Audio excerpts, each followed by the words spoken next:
Sebagai sebuah parti, kita menggalakkan majlis-majlis seperti ini kerana kita dapat membuka pintu parti kita kepada segenap lapisan masyarakat kita, bukan sahaja pada penyokong-penyokong kita, tetapi juga kepada rakyat jelata.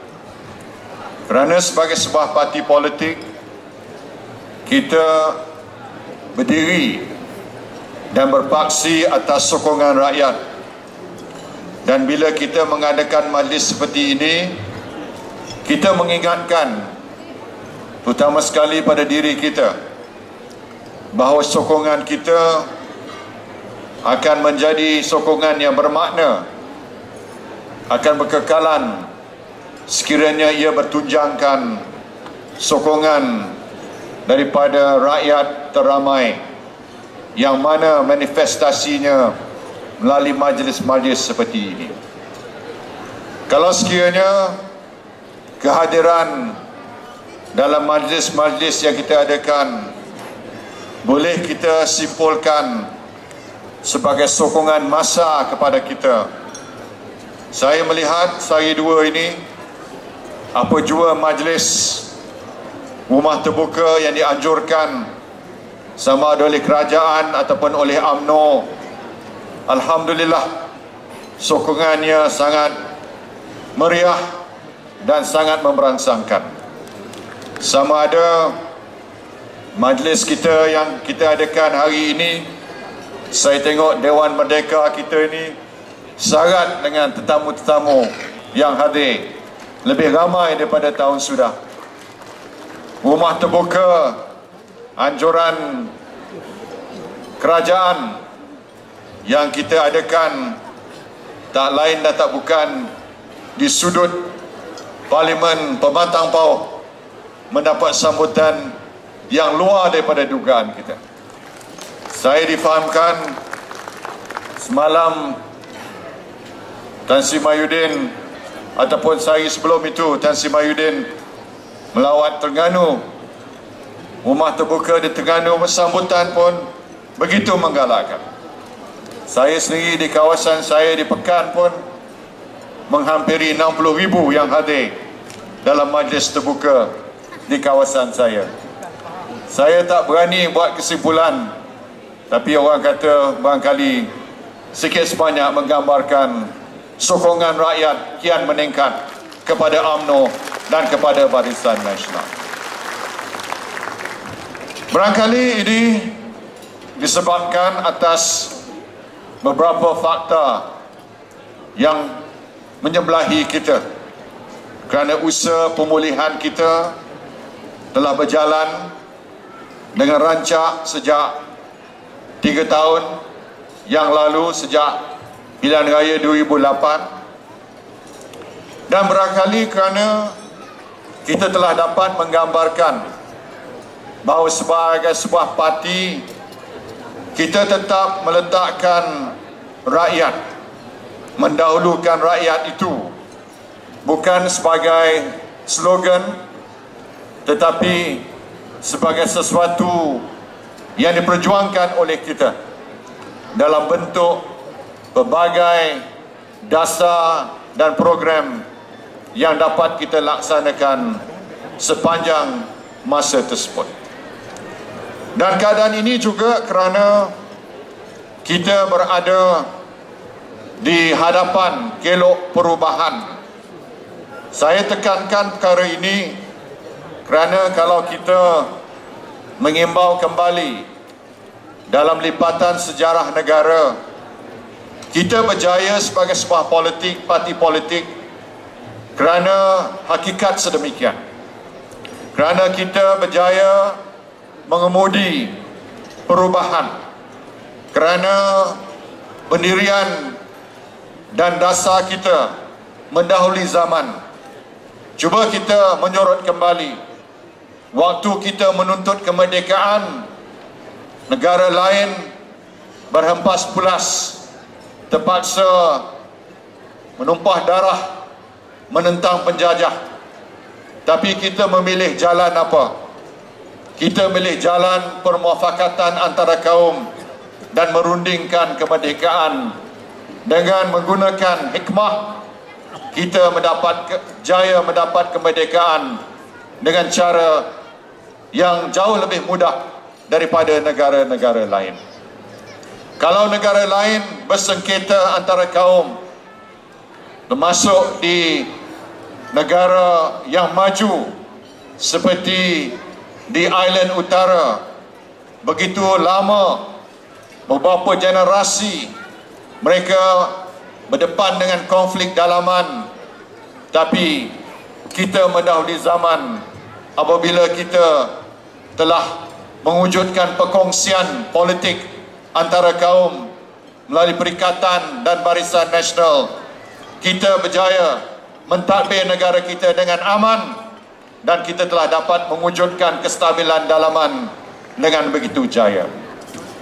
Begitu juga bila kita berdepan dengan ancaman komunis, kita telah memperkenalkan satu konsep pendekatan yang mendahului zaman, iaitu memenangi hati dan fikiran rakyat, to win the hearts and minds of the people. Kenapa kita menang? Kenapa kita berjaya mengalahkan ancaman komunis?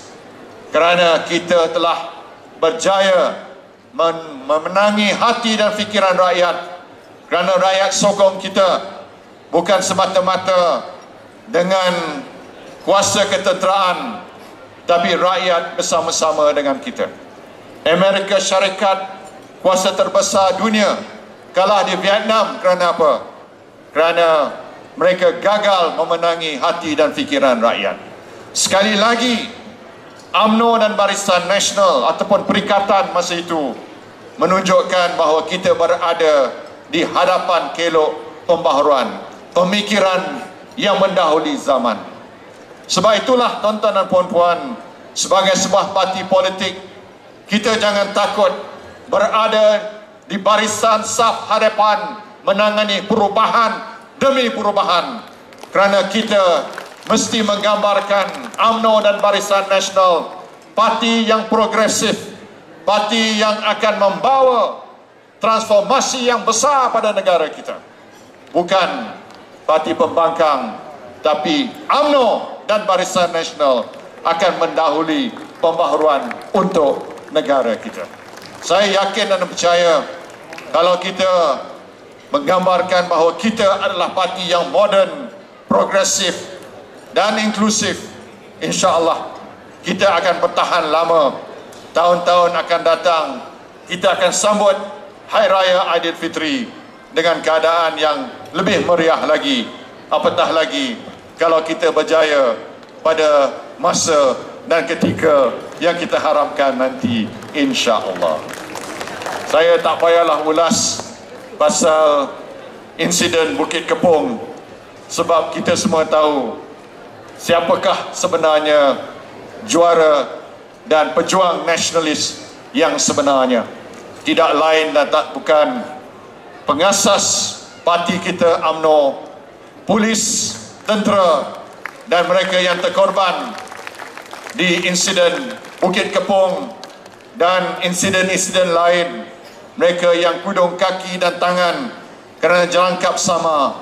Mereka inilah sebenarnya pejuang-pejuang sejati yang kita harus hargai dan kita pertahankan.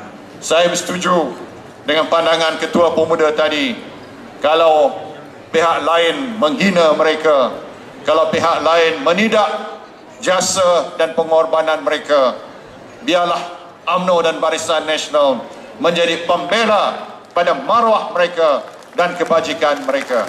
Kita tetap bersama-sama dengan mereka dan kita akan menjulang mereka sebagai wira dan sebagai pejuang sejati nasionalis yang sebenarnya. Kita akan beritahu, kita akan paparkan pada mereka sejarah tidak boleh diubah ataupun dilakar melalui penipuan kepada yang sebenarnya. Apa yang kita lihat hari ini, pewaris-pewaris mereka semuanya boleh menceritakan kepada keadaan yang sebenarnya. Tuan-tuan dan puan-puan sekalian, kita paparkan segala-galanya. Ini DVD Bukit Kepong ni salah satu daripada usaha kita beritahu cerita yang sebenarnya, apa yang telah berlaku. Kita tetap bersama-sama dengan anggota polis, tentera, pewaris-pewaris mereka, kerana UMNO dan Barisan Nasional kita berjuang untuk apa? Untuk kita memerdekakan negara kita, dan kini kita berada di fajar, di ambang sebuah negara yang baru. Kerana apa? Baru dalam erti kata kita ini lebih mantap, lebih yakin tentang masa depan kita. Dan saya telah janjikan 2 tahun lalu bahawa ISA akan dipindah, bukan kerana tuntutan pembangkang, tapi 2 tahun lalu saya dah janji, dan kini saya tunaikan janji dengan pemasuhan ISA diganti dengan 2 akta baru dan beberapa lagi langkah yang kita akan ambil. Detail lengkap susulan akan kita bentangkan supaya orang faham akan langkah-langkah selanjutnya yang akan diambil oleh kita. Ingatlah bahawa kita tak perlu takut pada perubahan, sebab pemangkin dan ejen perubahan yang terbesar pada negara kita, dalam sejarah negara kita, tidak lain dan tidak bukan kepimpinan UMNO, Perikatan dan Barisan Nasional.